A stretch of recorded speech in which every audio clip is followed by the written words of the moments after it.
Let's talk about the market. So we're Okay. recording this on August the 10th. So when people hear Yep. this, just realize that we're sort of out of lockdown-ish. It's still, Mm. we're still keeping our distance. The economy is still where it is. There's a crazy buzz in buying. There's no stamp Yeah. duty. It's a bit weird at the moment. Yeah. Yeah. I mean, you are a man of the market. You invest in stocks and shares. You look at the big picture. I mean, just give me your thoughts in any direction. Yeah. So, bearing in mind we're recording this in August, but I think what I'm going to say will kind of probably transcend to, certainly a few months. You've got to look at where we are in the world as a globe. Too many people think the stock market and the property market are indicators of economic health, and they are far, far from that. So those two things at the moment, as we speak in August, are both booming. Both the stock market is reaching all-time highs, and both the property market is obscene. Prices are just getting silly. I worry a lot about individuals getting into the market now, certainly from the investor point of view, because they've got a bit of FOMO, their fear of missing out. They think if I don't buy now, it's going to continue to go up and I won't get it. It's kind of what I would refer to as a sucker's rally. Okay, so where we are in the market, let's look at the economic world as general. You've got a few indicators. So you've got GDP at the moment in the United Kingdom is horrendous. It's falling like it's falling off a cliff. Even though we are out of lockdown and things are starting to open up again, GDP is still declining. Our UK debt is increasing. So these two are now going in opposition. So with the debt increasing, that's all down to the stimulus packages that are being offered. The stamp duty that's not coming in obviously adds to debt because that's money not coming in, and a few other things as well. We've got interest rates at an all-time low, so they can't really go any lower. So you look at the economy and you look at the things that the Chancellor of the Exchequer, Rishi Sunak, he's done an amazing job, don't get me wrong, of trying to help this situation. But I do feel now he's just putting a plaster on a gunshot wound. I feel he's delaying the inevitable because he can't lower interest rates anymore. We have an industry, unemployment is going up. We have user experience. Let's look at the user experience of all of these things. Going to restaurants, going to bars, going to cinemas.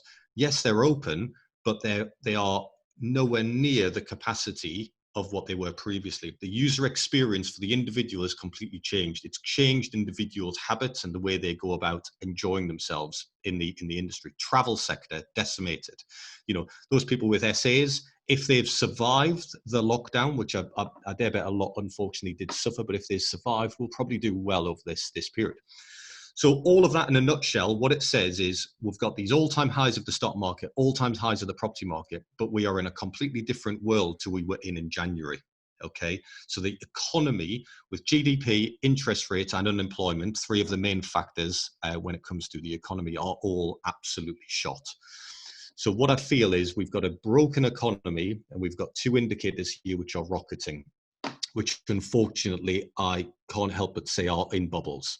And they will come crashing down.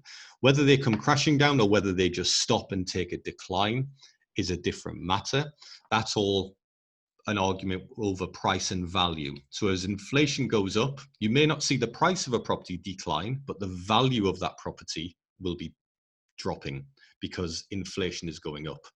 That's a completely different economic chat. But where we are in the market, we are in an absolutely dreadful state. I feel it is a house of cards that's about to come crashing down. I feel when unemployment unfortunately shows its hand fully, we may well suffer. The stopping of stamp duty, the removal of permitted developments, and the building changes, which are all the planning changes, which are all coming in, unfortunately, I don't think are going to have the desired effect in the right area. They'll have the desired effect for the property investors who are trying to jump on the bandwagon and avoid stamp duty, the property builders and the property developers who potentially want to skirt the permitted developments, but it's not going to assist the property market for the people who are suffering, the first-time buyers, the small families, because actually those individuals have probably just been decimated in the lockdown with unemployment, with furlough, so it's potentially stimulating the wrong sectors of the market. So from a property investor's point of view, I would still buy now, and I still am actively buying now. We've got a few offers on the table, but we have very much factored in those margins. So we've factored in those margins of potential crashes, potential downturns, and the deal still stacks then. So therefore we can still invest. Everybody else, if you have a little bit of FOMO, put your hands under your arse and sit on your hands. It really is a time to sit on your hands and wait for the inevitable. It's going to be an interesting few years, I feel. I do feel we're going to have inflation rising. And when inflation rises, unfortunately, the only way to stop inflation rising is to raise interest rates. Once interest rates start rising, I think a lot of these people who've overgeared themselves, high loan to values, they haven't stress tested their investments well enough, will suffer. But also you'll get the middle classes of the United Kingdom are the ones who will suffer. I always say, think you've got to view everything from the eyes of the majority, not the minority. Us as property investors look at in a minority point of view. Let's look at the majority, the middle class households who have 2 kids in school, who've got a loan to value mortgage of 90%, who have 2 cars on the driveway. If we raise interest rates by 1%, even 0.5%, that individual will start suffering. 1% rise in the average house price is an extra £240 per month on his mortgage. That will start hurting. Okay, so when we're at 1%, 2%, 3% interest, 3% interest isn't even that high, that individual will probably be hurting. Okay, so unfortunately, look at the world from the eyes of the majority, not the minority as a property investor, and look at what could potentially happen to these individuals. That's when you will get a true picture of what potentially the economy is doing, and potentially the housing market will do in the next 18 months. Very interesting. And do you think it will be a doomsday Great Depression where they call in loans and everyone's fucked? Or do you think it's going to be or is it, can't you tell?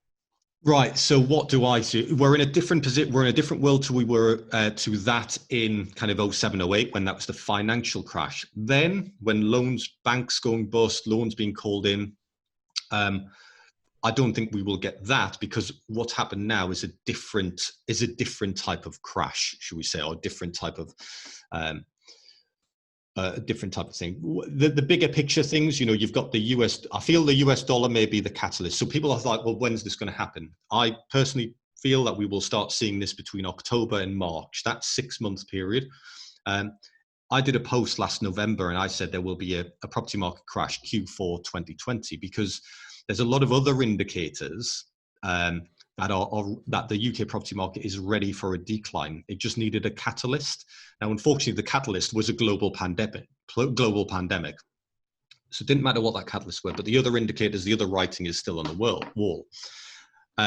I see where we are. It won't be rapid, but I do see us falling into a number of years of depression. Yes, as a United Kingdom, as a globe.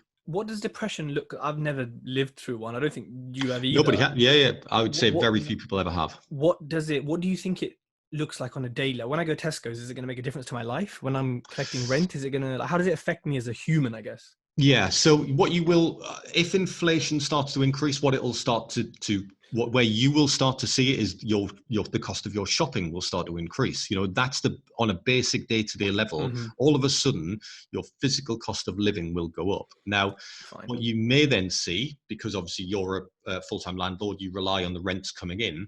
If rents aren't rising at the same rate as inflation, actually what you'll see is your lifestyle will become squeezed, because your income isn't growing, but your cost of living is increasing. Mm-hmm. Okay, so that's generally on a day-to-day basis where you start seeing it.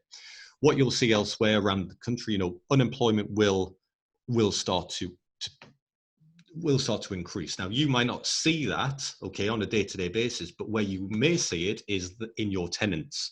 All of a sudden, your professional tenants that you have in your properties may well fall foul of this, may well fall foul of losing their job and not being able to find a new one. All of a sudden, they become universal credit tenant, falling onto the government for their aid.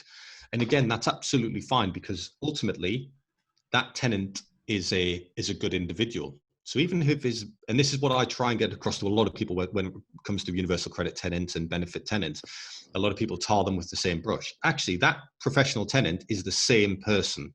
The fact that, unfortunately, he will still look after your property. He will still bend over backwards to pay his rent on time. The fact that he's having to rely on the government to potentially give him that money, he will still bend over backwards to do that. Where it may bite you as a landlord is actually universal credits quite often doesn't even cover the rent. Okay, so all of a sudden he's having to dip his hand in his pocket of part-time jobs, etc. If he's got 2 kids to feed, what comes first? Is it paying you as the landlord, or is it feeding the children?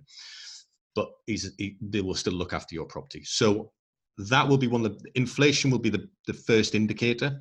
Mm-hmm. I see, where else do I see this on a day-to-day basis? That's probably the biggest one that you will see. Yeah, makes sense. Yeah. And really, it will be, unfortunately, what is a depression? Depression is when it's when we go negative GDP for an extended period of time, which we're pretty much in. Do I see that? I see the UK recovering quite quickly. But we'll recover, but we won't recover to wherever we were, if that makes sense. We will never get back to those. We will never. I feel what we're in now, people are just saying, I can't wait to get back to normal. I think people need to kind of understand this is the new normal. Where we are right now is the new normal. We are going to be wearing masks, for God knows how long. The user experience of restaurants, bars, nightclubs will never open again for the, how can you go? No, I need to dance, It's man. little things like that. But all of a sudden that affects an entire university generation of people. Look at, I went to university not to learn engineering. I went to university to go out every night and, throw my student loan up against a wall. That's why I went to university, and that's so true. So the bars that, where's that going to go? House parties. It's going to go to, people meeting in fields, in parks, and having social events there. What's that meaning? We've bought all of their alcohol in Tesco's and not in the bar on the corner of the road. You've got to look at everything with the eyes of the majority and not the minority, and all of it. It's an interesting one. I say that a lot. And actually, if you start to do that with everything you do start to see things with a completely different eye. I find it so difficult to do that. I always look at it from my view and I'm like, oh, it doesn't affect me. It doesn't make a difference. But now you said that, it's like, oh, hold on.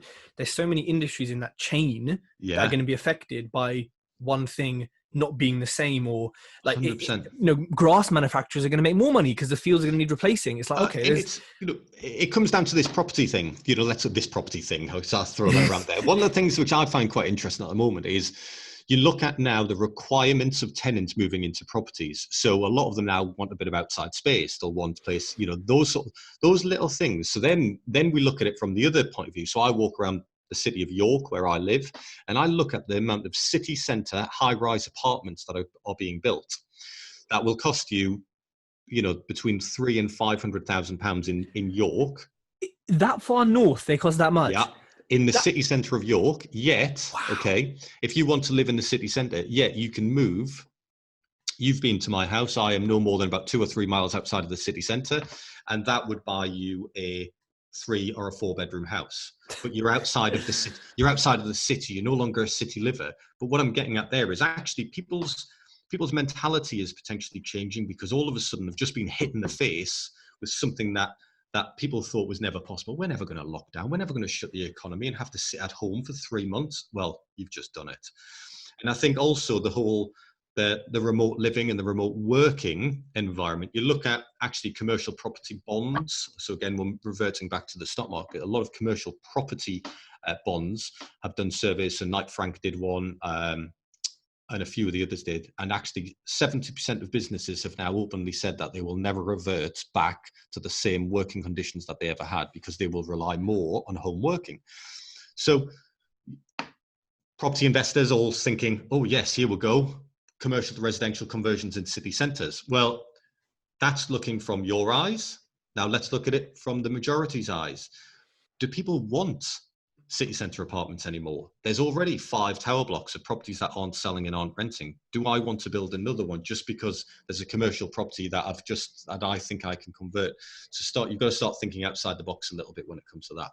But what I'm getting at, I think, with that whole piece is the environment. We're not we will never return to the normal that we knew in January. This is the new normal. And the quicker we all accept that, the quicker we can move forward.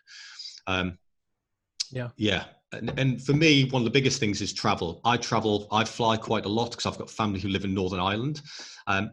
And again, that user experience is dreadful. So you've got to put a mask on. Everything in the airport is closed, all of the shops. It's not an enjoyable experience. So all of a sudden, and I'm only flying an hour, all of a sudden I come home and I think, I wouldn't want to go to America on holiday now because it's a 9-hour flight with a mask on. I wouldn't, so mentality is short haul, Europe, Ireland, staycations, that sort of thing. But what that's doing is you've got Virgin file for bankruptcy. Virgin Australia is gone. Virgin UK. Richard Branson filed for bankruptcy in America.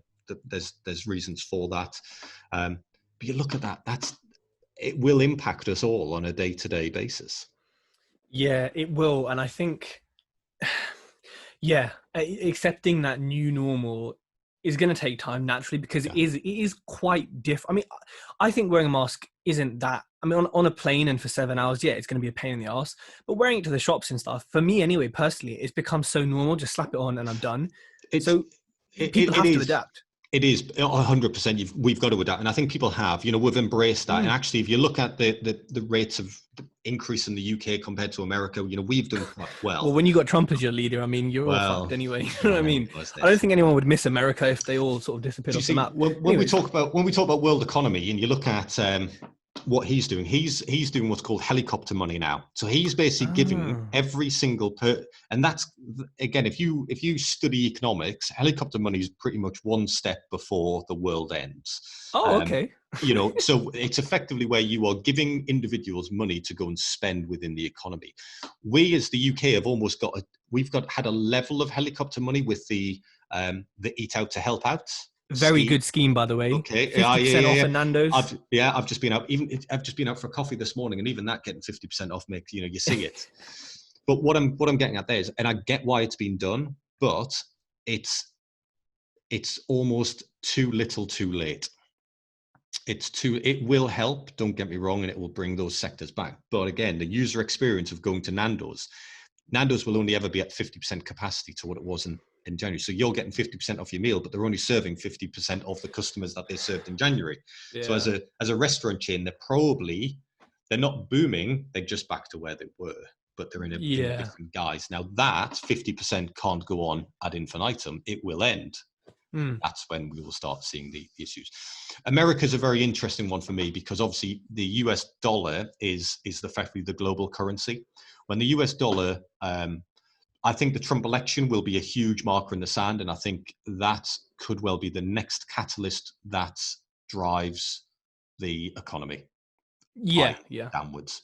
Because the US dollar, if it loses its what's called its reserve currency status, which it almost is about to, then we're in for a world of change, shall we say. I think that's where, I'm a big crypto believer, but we're not into that chat today. But it's done quite well for me this month. Interesting. You know what? I think we need to do a separate podcast in like a month